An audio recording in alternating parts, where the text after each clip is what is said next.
Winner वो होता है जो बार बार हारने के बाद एक बार और प्रयास करता है। Hello everyone, welcome to Studygram channel. आइए देख रहे थे हम टीएसपीएससी एग्ज़ाम 2025 सिलेक्शन टेस्ट में। आज हम मॉक टेस्ट 25 देखेंगे, जिनमें हम हिंदी साहित्य के महत्वपूर्ण प्रश्नों को देखने वाले हैं। तो ये अपने प्रश्नों की तरफ चलते हैं। तो आज हम कुछ 40 प्लस प्रश्न करने वाले हैं। पहला प्रश्न है कि एक उक्ति दिया गया है कि शब्दार्थों सहितो काव्यम, शब्द और अर्थ से युक्त रचना ही काव्य है। अब ये पूछ रहा है कि ये जो उक्ति है, कथन है, ये किस आचार्य की परिभाषा दी गई है? कुंतक द्वारा, मम्मट द्वारा, या फिर भामा द्वारा, या फिर डी ऑप्शन है कि आनंदवर्धन द्वारा। तो इसका सही ऑप्शन क्या होगा कि शब्दार्थों सहितो काव्यम, यह जो परिभाषा किसने दी है? तो इसका सही उत्तर सी है, यानी कि आचार्य भामा ने यह उक्ति परिभाषा दी है। और आचार्य भामा कब, इनका समय पूछा जाए कब है, तो 6वीं शताब्दी के अंतर्गत माना जाता है, 6वीं शताब्दी। तो पहले का उत्तर सी वाला सही है। अगला प्रश्न है कि निम्नलिखित में दंडी काव्य की परिभाषा कौन सा है? तो ये पाश्चात्य काव्य के अंतर्गत ये जो है कुछ प्रश्न लिए गए हैं जो टीएसपीएससी एग्जाम के लिए बहुत ही महत्वपूर्ण है। तो दंडी की काव्य परिभाषा कौन सी, यानी काव्य रचना के अंतर्गत, काव्य मतलब बोल सकते काव्य सौंदर्य के अंतर्गत दंडी ने कौन सी परिभाषा दी है? ननु शब्दार्थो काव्यम, शब्दार्थो सहितो काव्यम, इष्टार्थ व्यवच्छिन्ना पदावली, या फिर कोई नहीं इनमें से। तो दूसरे का उत्तर क्या होगा? दूसरे का जो सही उत्तर है कि दंडी द्वारा परिभाषा कौन सी दी गई है, तो सी वाला दिया गया, यानी यष्टार्थ व्यवच्छिन्ना पदावली। तो यह जो है परिभाषा किसके द्वारा दिया गया है? तो दंडी द्वारा। इनकी एक प्रमुख रचना का नाम जानते रहिएगा, दश कुमार चरितम है। कौन सी रचना है? तो दश कुमार चरितम है। यह जो है पूछा जाता है कि दश कुमार चरितम जो ग्रंथ है ये किसका है? तो बोल सकते हैं आचार्य दंडी का है। ठीक है, तो सही उत्तर सी वाला है। अगला प्रश्न जानते हैं कि दोष रहित गुणों और अलंकार से युक्त शब्दार्थ ही काव्य है। काव्य की यह परिभाषा किसके द्वारा दिया गया है? तो तीसरे का सही उत्तर हम बता सकते हैं, इसमें मम्मट, आचार्य मम्मट ने कहा है कि दोष रहित गुण और अलंकारों से युक्त शब्दार्थ ही क्या होता है? काव्य होता है। तो यह जो है परिभाषा दिया गया आचार्य मम्मट द्वारा। तीसरे का सही उत्तर ए है।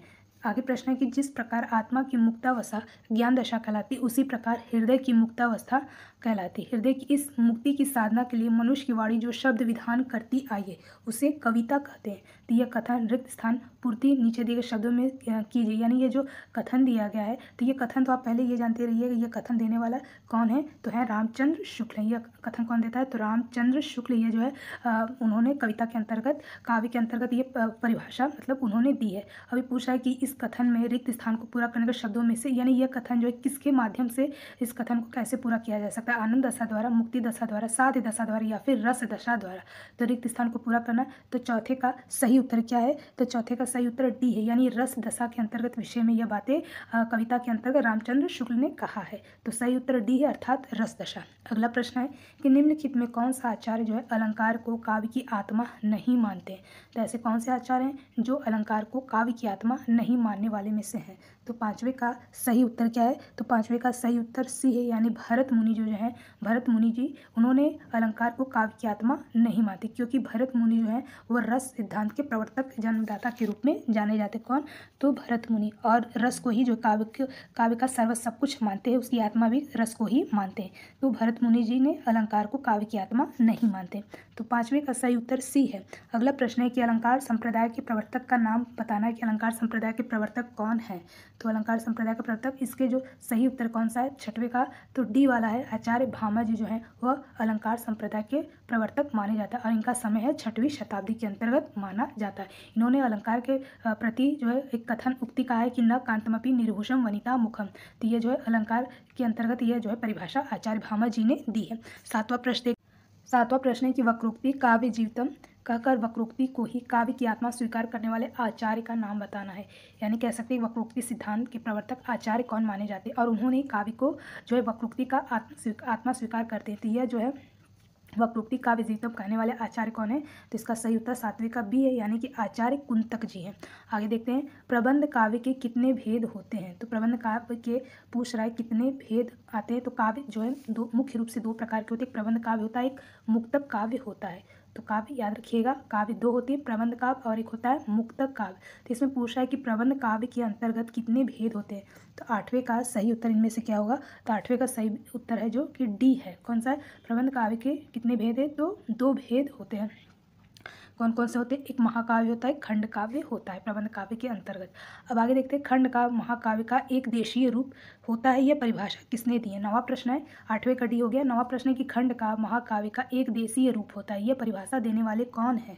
तो 9वें का सही उत्तर क्या होगा? तो 9वें का सही उत्तर बी है, यानी आचार्य विश्वनाथ जी जो हैं वे खंड काव्य महाकाव्य का एक देशीय रूप देते हैं। तो ये परिभाषा विश्वनाथ जी देते हैं। आगे प्रश्न देखते हैं, 9वां हो गया। 10वां प्रश्न ऊपर है, देखते हैं। 10वां प्रश्न पूछा है कि निम्नलिखित में कौन सी विशेषता गीति काव्य की है? तो क्या पूछ रहा है कि निम्नलिखित में कौन सी विशेषता जो है गीति काव्य की है? तो 10वें का सही उत्तर क्या होगा? तो 10वें का सही उत्तर इसमें से है डी वाला, यानी कि ये सभी है जो गीति काव्य की विशेषता, यानी संगीतात्मकता भी रहती है इसमें। गीति काव्य में मुक्तक शैली का प्रयोग भी होता, एक भाव की दशा भी होती है। तो 10वें का सही उत्तर डी है। अगला है कि इनमें तो रस के ऐसे छींटे पड़ते हैं जिनसे हृदय थोड़ी देर के लिए खिल उठता है। तो यह जो है कथन देने वाले रामचंद्र शुक्ल है। तो यह कथन किसके संदर्भ में कहा गया? मुक्तक काव्य के अंतर, गीति काव्य के अंतर, महाकाव्य या फिर खंड काव्य? तो 11 का सही उत्तर क्या होगा? तो ए इसका सही उत्तर, ए अर्थात मुक्तक काव्य, यानी इसमें मुक्तक काव्य के अंतर्गत रामचंद्र शुक्ल कहते हैं कि इसमें रस के ऐसे छींटे पड़ते हैं जिनसे हृदय थोड़ी देर के लिए खिल उठता है। तो ये मुक्तक काव्य के संदर्भ में ये बातें शुक्ल जी कहते हैं। आगे देखते हैं, 12 प्रश्न की प्रबंध काव्य एक विस्तृत वनस्थली और मुक्तक को एक चुना हुआ गुलदस्ता कहते हैं। तो यह बात कौन कहता है, यह परिभाषा कौन देता है कि क्या कि प्रबंध काव्य जो है एक विस्तृत यानी बहुत बड़ी वनस्थली है, और मुक्तक काव्य क्या एक चुना हुआ छोटा सा, समझ लीजिए एक चुना हुआ छोटा सा गुलदस्ता। यह बात कौन मानने वाले में से है? गुलाब राय, भागीरथ मिश्र, रामचंद्र शुक्ल या डॉक्टर नगेंद्र? तो 12 का सही उत्तर क्या होगा? तो यह बात जो है रामचंद्र शुक्ल जी कहते हैं। अगला है कि साहित्यकार का काम केवल पाठकों का मन बहलाना नहीं है। प्रेमचंद की उस उक्ति में काव्य के किस प्रयोजन का संकेत किया गया? 13 पूछ रहा है कि प्रेमचंद की यह जो उक्ति काव्य के किस प्रयोजन अर्थात उद्देश्य का संकेत के बारे में बता रहे? कला आनंद के लिए, कला के लिए, कला जीवन के लिए, या फिर कोई नहीं? तो 13 का सही उत्तर क्या होगा? तो इनमें 13 का सही उत्तर सी है, यानी कला जीवन के लिए, जिन्होंने साहित्यकार का बताते हैं कि काम केवल पाठकों का मन बहलाना नहीं होता है। तो यह जो है बोल सकते हैं कला जीवन के लिए, यह जो है प्रेमचंद जी अपने काव्य के अंतर्गत ये प्रयोजन बताते हैं। 14 प्रश्न है कि मानते हैं जो कला को कला के अर्थ ही स्वार्थनी करते कला को व्यर्थ ही, यह पंक्ति जो है किसकी है? तो यह पंक्ति देने वाले कौन है? तो 14 का सही उत्तर क्या होगा? तो 14 का इनमें से सही उत्तर ए है, अर्थात हो सकते हैं मैथिली शरण गुप्त जी हैं, जो मानते हैं कि कला को कला के अर्थ ही स्वार्थनी करते कला को व्यर्थ ही। तो ये जो मैथिली शरण गुप्त एक राष्ट्रीय कवि के रूप में जाने जाते हैं। तो 14 का सही उत्तर ए है। आगे 15 पूछा कि कविता केवल कविता के लिए कविता करना तमाशा है, यह कथन किस लेखक के द्वारा कहा गया है? फिर से सुनिएगा, केवल कविता के लिए कविता करना क्या है? तमाशा बताते थे। यह कथन देने वाले कौन है? 15 का सही उत्तर क्या होगा? तो 15 का इनमें सही उत्तर डी है, यानी कि महावीर प्रसाद द्विवेदी जी जो हैं वे कविता को एक तमाशा के रूप में जताते हैं, बताते हैं। तो ये जो है महावीर प्रसाद द्विवेदी जी हैं। अगला प्रश्न है कि आचार्य शंकुक ने रस से संबंधित किस सिद्धांत की स्थापना की है? तो आचार्य शंकुक ने रस संबंधित कौन सिद्धांत के बारे में बताया है? अव्यक्तिवाद, मितिवाद, उत्पत्तिवाद, स्वच्छंदतावाद।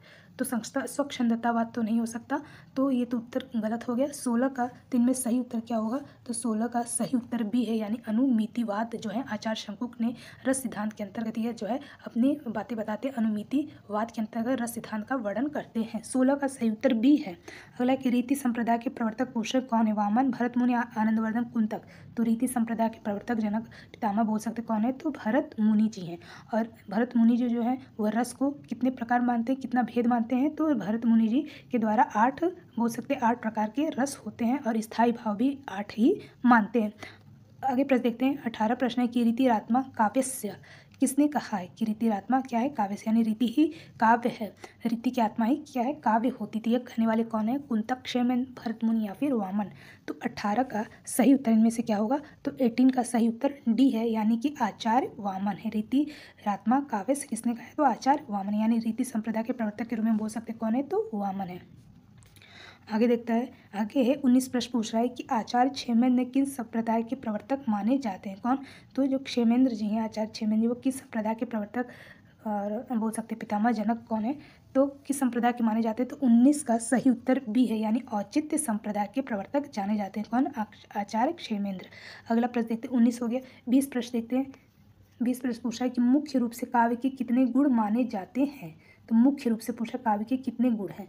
तो 20 का सही उत्तर क्या होगा? तो 20 का सही उत्तर डी है। डी यानी कि जो काव्य के गुण वो मुख्य रूप से 3 ही माने जाते हैं, एक श्रृंगार रस, एक बोल सकते हैं वीर रस, एक बोल सकते हैं शांत रस। तो इन 3 रस के बोल सकते हैं इसमें 3 गुण माने जाते हैं। श्रृंगार रस का गुण पूछा जाए तो माधुर्य हो जाएगा, ठीक है। श्रृंगार रस का गुण क्या होगा? माधुर्य होगा। श्रृंगार रस का गुण माधुर्य होगा। वीर रस का गुण पूछा जाए तो क्या होगा? तो वीर रस का गुण हो जाएगा ओज हो जाएगा। और शांत रस का गुण पूछा जाए तो शांत रस का क्या होगा? तो शांत रस का हम बोल सकते हैं प्रसाद गुण होगा। तो इस तरह से जो काव्य के अंतर्गत जो गुण माने जाते हैं वो मुख्य रूप से 3 ही होते हैं, माधुर्य, ओज और प्रसाद। और ये चीज़ें पता चल गई कि किस रस के अंतर्गत ये गुण माने गए हैं। तो 20 का सही उत्तर डी होगा। आगे देखते हैं, निम्नलिखित में कौन सा काव्य का गुण नहीं है? काव्य का गुण नहीं अभी बताया गया, तो माधुर्य भी है, ओज भी है, प्रसाद है, किंतु औचित्य नहीं है। औचित्य एक संप्रदाय के अंतर्गत है जो कि आचार्य क्षेमेंद्र द्वारा माना गया है, यानी इसके प्रवर्तक कौन है औचित्य संप्रदाय के? तो क्षेमेंद्र जी। अगला प्रश्न देखते हैं। तो इस तरह से 21 का सही उत्तर बोल सकते हैं ए वाला होगा। अगला 22 प्रश्न पूछा है कि बिंब किसे कहते हैं? बिंब पूछा जा रहा है कि क्या होता है बिंब। तो 22 का सही उत्तर क्या होगा? 22 का सही उत्तर बी है, यानी किसी अमूर्त के भाव चित्र में प्रस्तुत करना, उसी को हम बिंब कहते हैं। यानी कोई अमूर्त चीज़ है उसका जो भाव उसको चित्र में उकेरना, उसको चित्र में प्रस्तुत करना बिंब के अंतर्गत आता है। तो 22 का सही उत्तर बी है। अगला प्रश्न देखते हैं। 23 प्रश्न की यश तथा धन की प्राप्ति को काव्य का प्रयोजन बताने वाले में से आचार्य कौन है? यानी कि वे काव्य का प्रयोजन क्या बताते हैं? यश और धन की प्राप्ति होना ही है। तो 23 का सही उत्तर 23 का सही उत्तर क्या है? तो 23 का सही उत्तर ए है, यानी आचार्य मम्मट जी जो है वो बताते हैं कि यश और धन की प्राप्ति को काव्य का प्रयोजन बताते हैं, यानी काव्य का जो उद्देश्य वो यश प्राप्त करना और धन प्राप्त करना। तो ये कौन मानता है? तो आचार्य मम्मट। आगे देखते हैं, 23 का सही उत्तर ए है। 23 हो गया। आगे प्रश्न देखते हैं। 24 प्रश्न पूछ रहा है कि कविता का अंतिम लक्ष्य जगत के मार्मिक पक्षों का प्रत्यक्षीकरण है, काव्य प्रयोजन के संदर्भ में यह कथन किसका है? 24 प्रश्न पूछा है कि काव्य के प्रयोजन के संदर्भ में यह कथन देने वाले कौन है? 24 का सही उत्तर डी है, यानी रामचंद्र शुक्ल। वे कविता का अंतिम लक्ष्य जगत के मार्मिक पक्षों का ही प्रत्यक्षीकरण मानते और ये बिल्कुल सटीक जो है अपना कथन परिभाषा देते हैं। कौन? रामचंद्र शुक्ल जी। आगे देखते हैं। तो सही उत्तर 24 का डी है। 25 प्रश्न की आत्मव्यक्ति को काव्य का मुख्य प्रयोजन किसने माना है? तो मुख्य प्रयोजन, काव्य का प्रयोजन जो है वो क्या मानते हैं? आत्मव्यक्ति। और ये कौन मानता है? नागेंद्र है, रामचंद्र शुक्ल, हजारी प्रसाद या फिर कोई नहीं। तो 25 का सही उत्तर क्या है? तो ये मानने वाले हैं डॉक्टर नगेंद्र। कौन मानने वाले हैं? तो डॉक्टर नगेंद्र जी जो है वो आत्मव्यक्ति को ही काव्य का मुख्य प्रयोजन मानते हैं, यानी काव्य का मुख्य उद्देश्य भी बताते हैं कि आत्मा व्यक्ति है।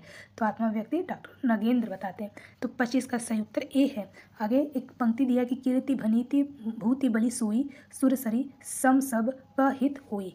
यह उक्ति जो है तुलसीदास को कौन सा काव्य प्रयोजन स्पष्ट किया गया है? तो कीर्ति भनीति भूति बलि सोई सुरसरी सम का हित होई। तो ये बोल सकते हैं कि ये पंक्ति तुलसीदास जी द्वारा लिया गया। और ये काव्य प्रयोजन काव्य के उद्देश्य को क्या मतलब स्पष्ट कर रहा है? लोक मंगल के बारे में, स्वांत सुखाय के बारे में, कीर्ति प्राप्ति के बारे में या सौंदर्यपूर्ण काव्य रचना के बारे में। तो 26 का सही उत्तर क्या है? तो 26 का सही उत्तर ए है, यानी लोक मंगल के बारे में यह जो है काव्य का प्रयोजन स्पष्ट हो रहा है। तो 26 का सही उत्तर ए है। आगे, काव्य रचना के लिए निम्नलिखित में कौन सा तत्व आवश्यक होता है? काव्य रचना के लिए कौन सा तत्व जरूरी है? अभ्यास है, प्रतिभा, अध्ययन या फिर ये सभी हैं? तो 27 का सही उत्तर क्या होगा? 27 का सही उत्तर डी है, यानी ये सभी हैं। अभ्यास भी होता है, प्रतिभा भी होता है, अध्ययन होता है, जो सभी हम बोल सकते हैं काव्य की रचना के मुख्य आवश्यक होते हैं, सभी आवश्यक गुण माने गए हैं। तो सही उत्तर डी है। अगला प्रश्न है कि काव्य के प्रमुख भेद कौन से हैं? तो अभी बताया गया काव्य के प्रमुख भेद तो 2 ही होते हैं ना, कौन कौन से? एक मुक्तक काव्य होता है, एक प्रबंध काव्य होता है। तो 28 का सही उत्तर बोल सकते हैं सी वाला, यानी कि 2। तो 28 का सही उत्तर सी है। अगला है 29 प्रश्न है कि काव्य शास्त्र का प्रथम संप्रदाय कौन है? काव्य शास्त्र का प्रथम संप्रदाय रीति संप्रदाय है, वक्रोक्ति है, रस है या फिर अलंकार है? तो 29 का सही उत्तर डी है, यानी कि अलंकार है। काव्य संप्रदाय का, काव्य शास्त्र के प्रथम संप्रदाय अलंकार है। और इसके पूछ सकते प्रवर्तक पितामह जनक कौन माने जाते हैं? तो आचार्य भामह माने जाते हैं। कौन है? तो आचार्य भामह जी हैं। आगे देखते हैं 30 प्रश्न के अलंकार संप्रदाय के प्रवर्तक कौन है? तो अभी बताया गया कौन है? तो आचार्य भामह है। कौन है? तो ऑप्शन इसमें अलंकार संप्रदाय प्रवर्तक कौन है? तो आचार्य भामह। 30 का सही उत्तर सी वाला है, आचार्य भामह। अगला है 31 प्रश्न पूछ रहा है रीति संप्रदाय की स्थापना कब होती है, किस शताब्दी में, 6वीं शताब्दी, 9वीं शताब्दी, 11वीं या फिर 10वीं शताब्दी। तो 31 का सही उत्तर क्या होगा, 31 का सही उत्तर बी है, यानी कि 9वीं शताब्दी में रीति संप्रदाय की स्थापना होती है। और इसके प्रवर्तक जनक कौन माने जाते हैं, तो आचार्य वामन माने जाते हैं। कौन, तो रीति संप्रदाय के प्रवर्तक हैं आचार्य वामन है, जो कि 9वीं शताब्दी में इसकी स्थापना होती है। अगला है प्रश्न 32 की हिंदी में आधुनिक काल में रस संप्रदाय के प्रबल समर्थक कौन है। आधुनिक काल के अंतर्गत रस संप्रदाय प्रबल समर्थक जो है, मजबूत समर्थक के अंतर्गत कौन नाम आता है, तो 32 का सही उत्तर कौन है, तो 32 का सही उत्तर रामचंद्र शुक्ल जी हैं। कौन है, तो 32 का सही उत्तर रामचंद्र शुक्ल जी हैं, जो आधुनिक काल के अंतर्गत रस संप्रदाय के प्रबल समर्थक माने जाते हैं, रामचंद्र शुक्ल। 33 के रीति काल में रस संप्रदाय का प्रथम आचार्य कौन है।